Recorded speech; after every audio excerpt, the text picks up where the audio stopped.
Really feels like September today. It has been raining all day. It is fairly warm outside. It is just sopping wet. We have a ton of moisture here where we live in southern British Columbia. We're very, very close to the coast. We're also right on the border that we share with Washington. So just behind me over here are basically my American neighbors, some of who I know, but I've been cooped up in the house for the past few days with a bunch of sick kids, and I thought I would just sneak out and just make myself a garden bowl. I thought I would share it with you because a garden bowl is such a fun way to be using up small bits. Sometimes it's easier to think about bringing in a small little arrangement like that than creating a really huge one. And for a busy florist like me who doesn't tend to actually have flowers in my own house, it's a perfect solution because it doesn't take a super long time to make. And something that I actually really like about bowl designs is that they force me to simplify, they force me to hone in on my ingredients and be very careful about what I'm selecting. And they also have a way, because of the small scale, of allowing us to use ingredients we don't always get to use for larger scale work. So I really enjoy being able to explore the gardens with a little bit of a different set of eyes for a garden bowl arrangement where I can find little details that I want to focus on. So I thought I would take you along today as I build this garden bowl, partly because I think that it's a very fun and easy and freeing way for you to be able to enjoy creating with flowers. I also want to show you how I'm going to build my color palette because I'm going to be doing a slightly different approach than the one I showed you where I built a color palette off of a single flower. So we're going to take a slightly different approach to this one, which is worth knowing about. So I'm standing here in my perennial garden section, and I'm going to start with an ingredient that I've been eyeing all summer long, and that is my nasturtiums.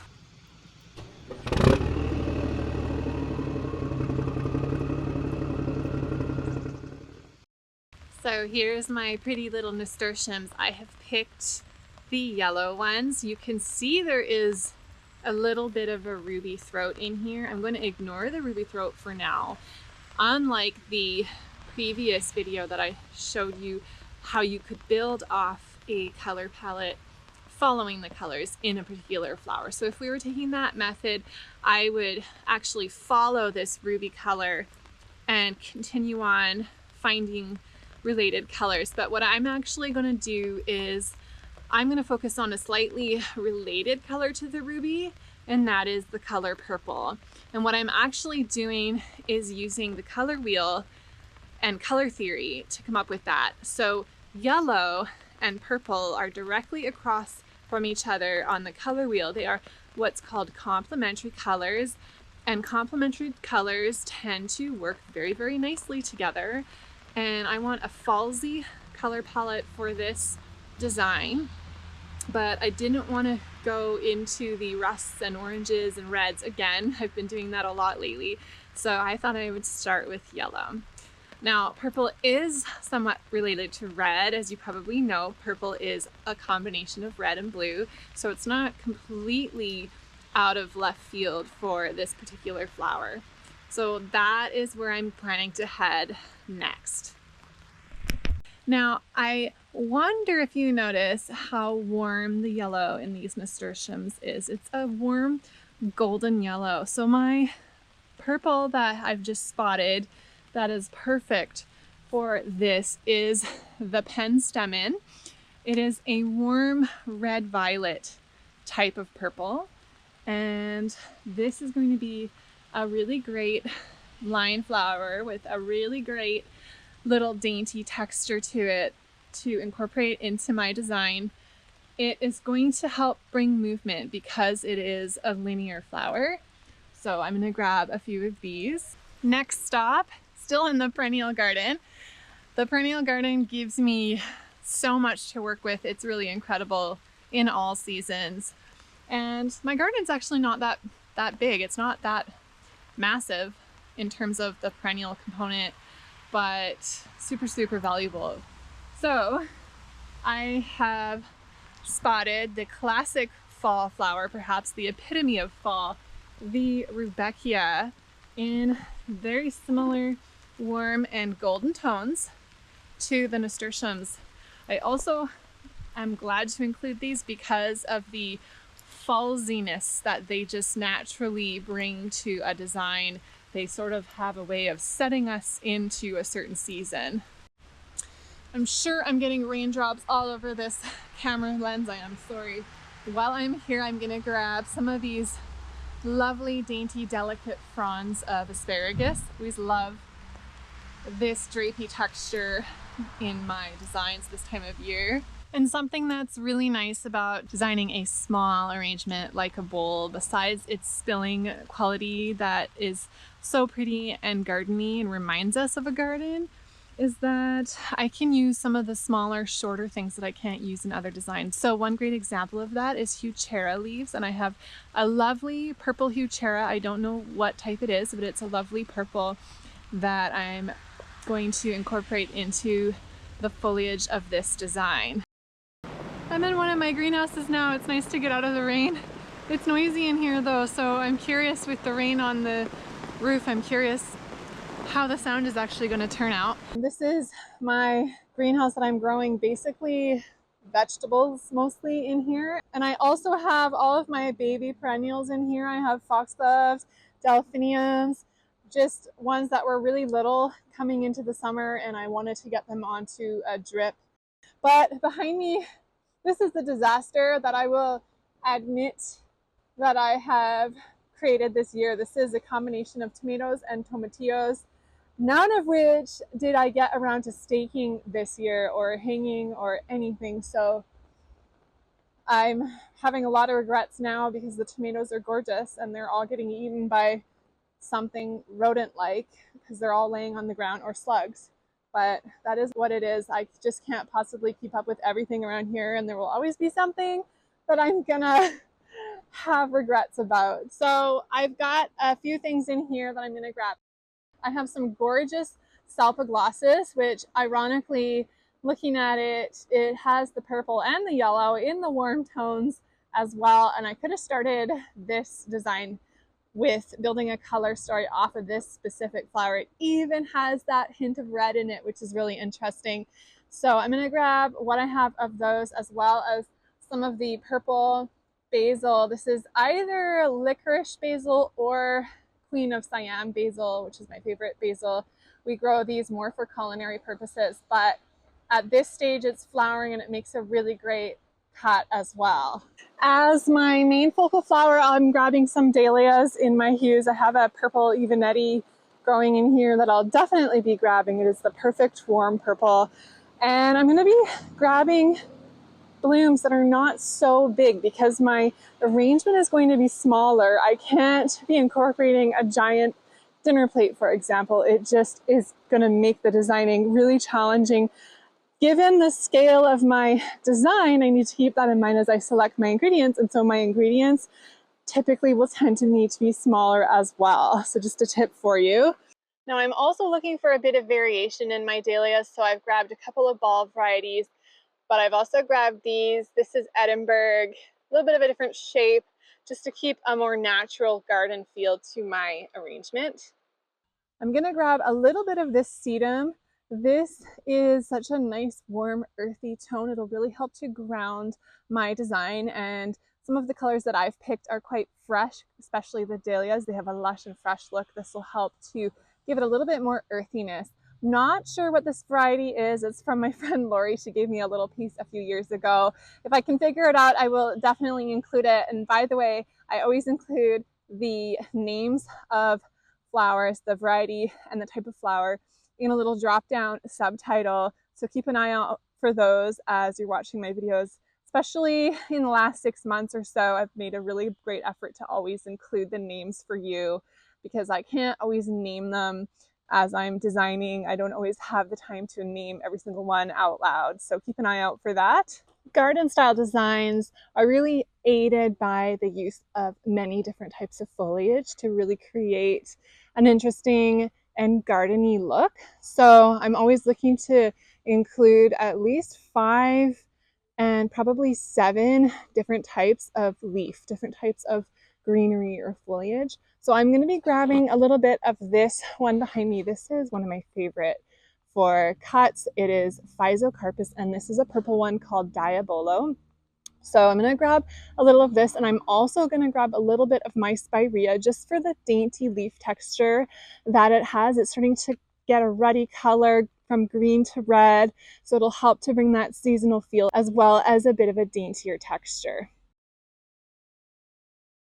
Now I'm just looking in my woods for any interesting seasonal foliage that I can forage.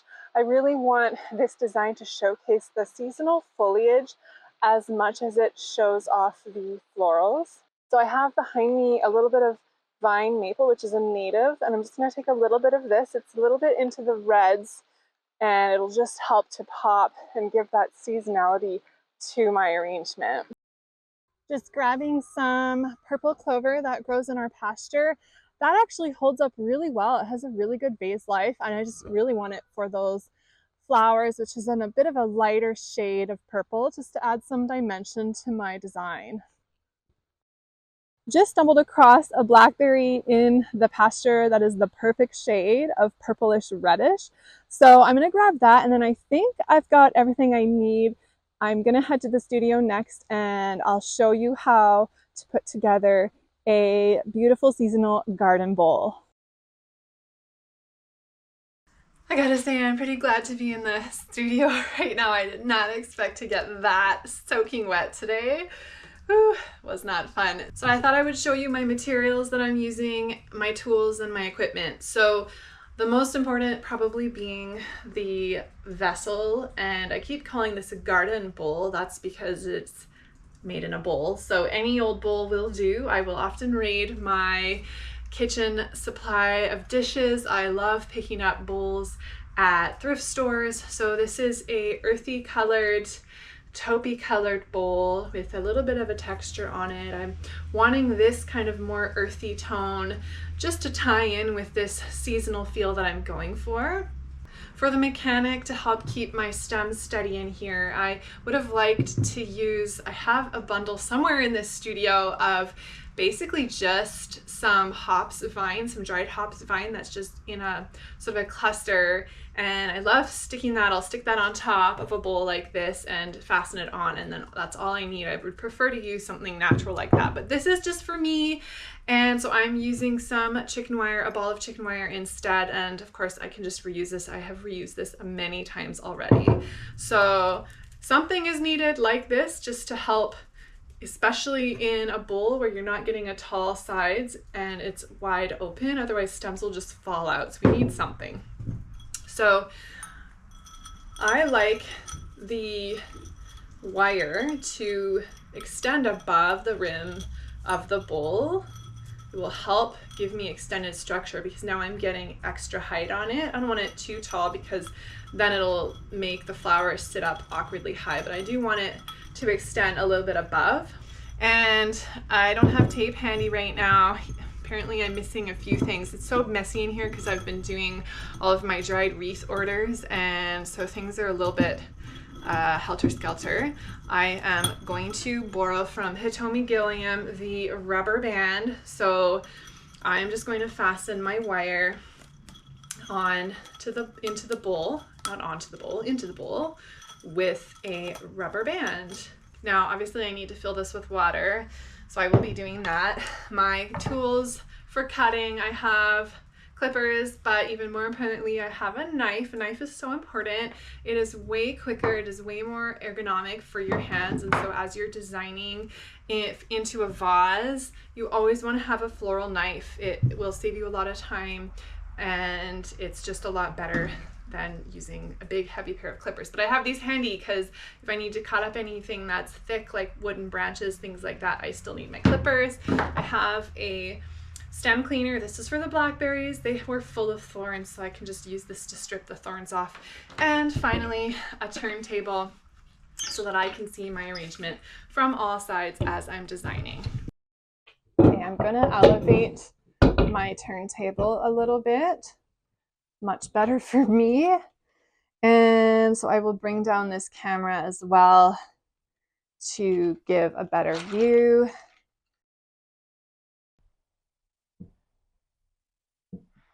All right, it is so lovely to be inside the studio right now, listening to the rain rather than being in the rain. I might even be slowly drying off.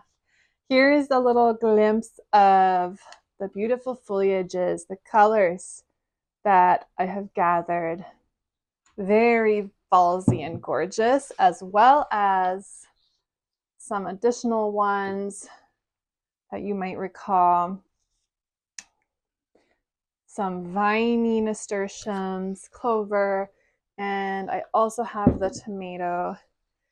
So I'm going to start with the foliage. It's helpful with a design like this. I want to be showcasing the foliage, but even more so, by using foliage first, I'm going to be able to create a base for the rest of my stems. I'm essentially going to be gridding out my bowl and creating a place for the other stems to sit upon. So the other thing too is that the foliage is going to start giving me my shape right away as well. So I'm going to start with some of this lovely nasturtium foliage, very drapey and lovely. And due to the drapiness of it, I want to have some of this cascading down, spilling over the edge of my design. So I'm going to start creating that shape right away. And I'm also going to be getting my extension upwards with some of my other foliages.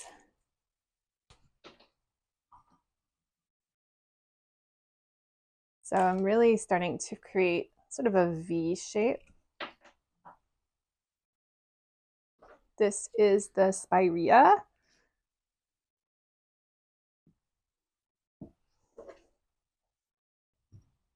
I'm going to take my time and make sure that I'm getting the stems placed where exactly I want them to exist.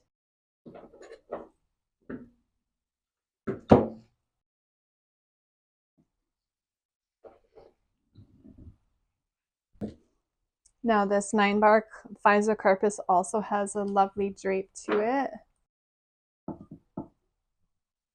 One of my all-time favorite foliages. What I'm going to be doing here as I work is creating a shape that has negative space in the middle of it. So I'm leaving that open for now. I'm looking at the curvature in my foliage pieces. Which way are they actually naturally moving? Do they want to face to the left, to the right, downwards, upwards? And a little bit of this tomato. They want this little bit of gardeny nod in this one. Little unexpected bits of a late garden. You can see it's already filling out quite a bit here. I love nasturtiums. I have a goal to start growing more colors. I want my finished design to look like it is growing right off of my countertop. One of the keys with a design like this to get a very lush feel is that our proportions are so important. So we have to take into account the size of the vessel and make sure that our arrangement is quite a bit larger than our vessel. So it is a lot taller. It is also a lot wider. I think this is the cinnamon basil, by the way. It's very cinnamony smelling. Just delicious. And those little purple hits of purple are just perfect for this. Also a lovely sort of different texture. So I'm using the foliage to hide my mechanic. I'm using it to hide the chicken wire. That is a major part of its role, practical role. Now I'm just going to extend my lovely nasturtiums out to the other side. When we're creating an arrangement, we need to think about where is it going to be situated? Where is it going to be? What sort of setting is it going to be in? In this case, this arrangement, I want it for my kitchen table or my kitchen island. And so I want it to be beautiful from all sides, not just from one side. So that is part of where the turntable comes in really quite handy, because I can work from all sides as I go.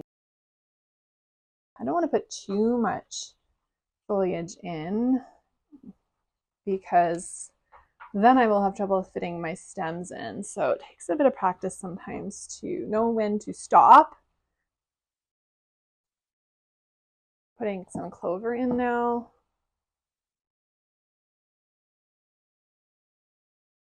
I want this arrangement to look like a garden. So a meadow idea, but meadow designs are tending to be made vertically, all very vertically in straighter lines. In this case, I want spilling. I want kind of a bit of a jumbo-y feeling, like the way the gardens feel right now. They are very, especially today, they're very rain soaked. They're falling down and kind of a jungle this time of year. There's a lot of things growing into other things. So do you see I have a shape here? One side's going out this way. The other one is spilling down. We're spilling down over the front. And on this side as well, we have some spillage. But I do have in the middle, I have a empty area here. So that is my basis, and now I get to flower it. Okay, putting a little bit of my sedum in down low, sort of the front side, the front, the middle, and the other front, both sides. Switching sides a little bit here, hopefully gets some better lighting, better visual. What I'm going to do is start with my focal area. I'm going to right away emphasize the area that I'm saving here in the middle. So these are the largest dahlia that I am using. I'm going to right away put one right down low there, saving my buds. As always, buds are often pretty wonderful to include. And I'm going to take the next one and put it pretty close to the first one. Now remember, dahlias have faces. We don't want all the faces looking straight out at us. So very helpful with dahlias to turn them all in different directions to soften the angle that they create with their faces. Some dahlias are also somewhat straight up and down. They don't naturally always look upright. So it helps sometimes to rotate the stems as well in the vase, just to get those blooms facing upwards rather than downwards. All right, and then on the other side, I'm going to put my other larger purple. Now this is partly just to extend that color over to this side so that the eye can follow. It's a very wonky stem, so this is going to be a fun one to put in. And again, just angling it in and rotating that head upwards. What I am doing with my ingredients is I'm grouping them and putting similar ones together to create some visual impact, and also because that is how flowers naturally grow. They grow together.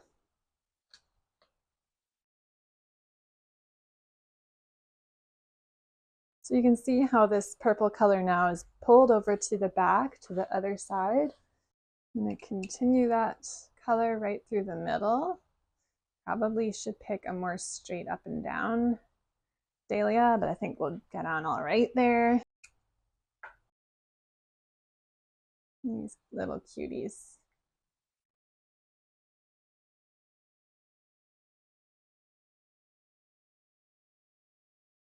And one cutie spilling down over there. Now I'm extending my purpleness down over this way. All right, so that's a lot of my focals. I still have my yellowish dahlias, and I'm just gonna get some of my line elements in. So I have these gorgeous penstemons. Actually never ever used these, and they've never really flowered that well for me where I have them growing. Line flowers are always very helpful. They create a lot of dimension and movement for us. Let me see if I pull this back a bit. So it's right away adding some movement through my design.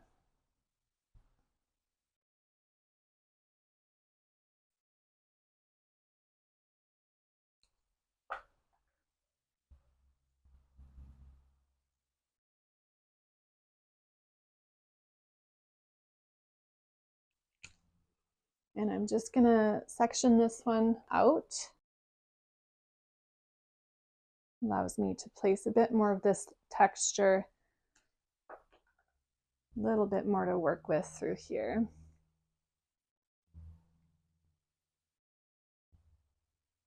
I'm gonna pull in my tattered little Rebecchias now. I've saved all of these interesting pods as well. I may end up putting those in. We shall see. And again, I put one higher, so now I'm going to put one lower.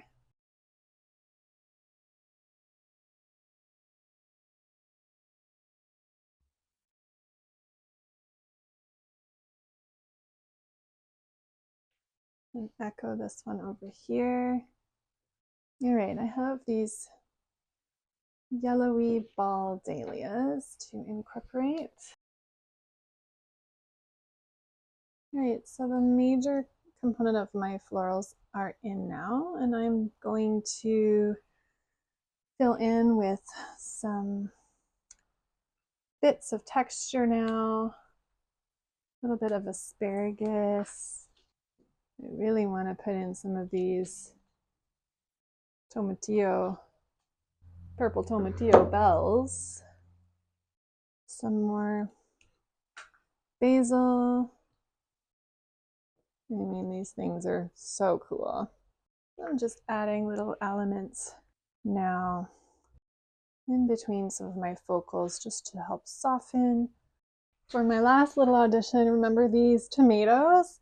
Now I gathered some of the red ones because I thought I might put red in, but looking at my design, I really don't see a place for the red. So I'm sticking with the green and these sort of orangey yellow ones. And I'm just gonna tuck a cluster of tomatoes down in here on this side of my design. And I just want to point out one other thing about these lines that I've created up here. Look how this line is incurving. This line is incurving, and this line is incurving as much as I can make it. This causes the eye to come back into the design and keep circling around.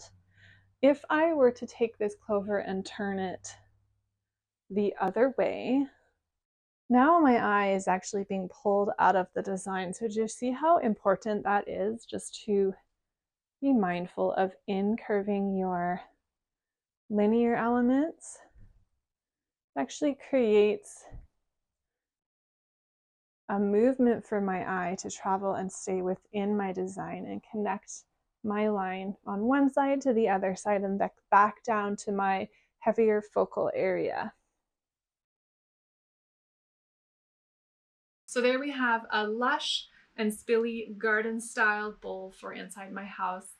I'm going to really enjoy having these elements of my fall garden to enjoy inside my house while I hide from the rain for the rest of the day and I get to editing this video.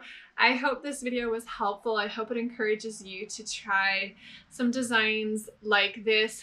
It is such a great time of year to go walking around and collecting bits from nature to fuel our days that are filled more inwardly. Although, even though it's raining, I've got a lot going on the farm right now. I just finished digging 1,300 of my daffodil bulbs because I want to grow them differently. They were growing in my flower field. I want to try growing them in crates, basically to control weeds better. And my bulb order has just arrived of my spring bulbs that are incoming for next year, so I'm going to need to get those planted. I also have Thanksgiving sales to start promoting and thinking about. And of course, that plays into the weather, and what we're going to have really depends on when the frost is going to hit us.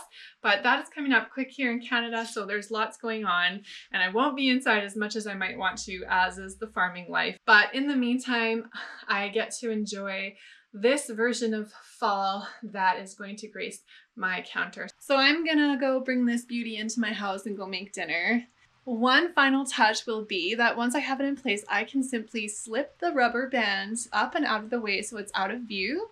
And the flowers are quite stable enough to sit there without the rubber band.